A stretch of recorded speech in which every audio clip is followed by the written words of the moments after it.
unnamed narrator of Elizabeth McCracken's The Hero of this book goes to great pains to assure readers and perhaps, by extension, herself that what they hold in their hands is decidedly a novel and not a memoir. Perhaps you fear writing a memoir, reasonably.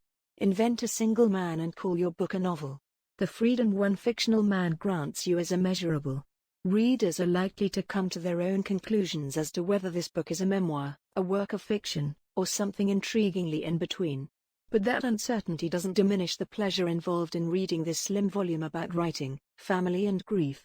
The book's narrator is a writer, despite the fact that writers are dull by themselves, intolerable when they gather. Intolerable always.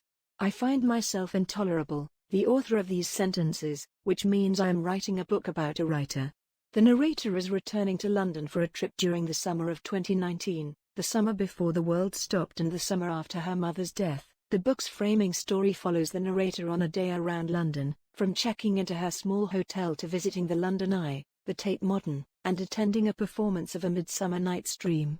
The narrator experiences feelings that might seem familiar to others who have lost loved ones, as her mind constantly travels back to the last trip she took to the city with her mother. She is both haunted by memories of that trip and guided by her mother's preferences as she decides what to see and do on this trip, alone.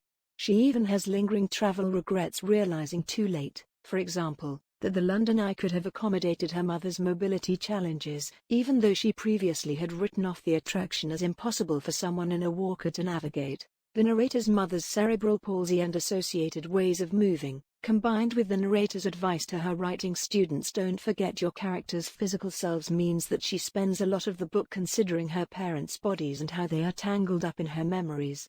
She writes about her father's immense size and propensity to drink too much, along with her mother's small feet, unruly hair, ability to fall without hurting herself, and acceptance that her small size and slower speed meant that she was always late. She also writes with at times painful clarity about the realities of sifting through things after her parents have passed, cleaning their house which had reached near hoarder condition before hosting an estate sale, attending that estate sale and seeing the remnants of their lives and her own childhood carted away by strangers, meeting with an advisor to ensure that everything is in order with their modest finances. Throughout the book, she questions what compels her to write about these things.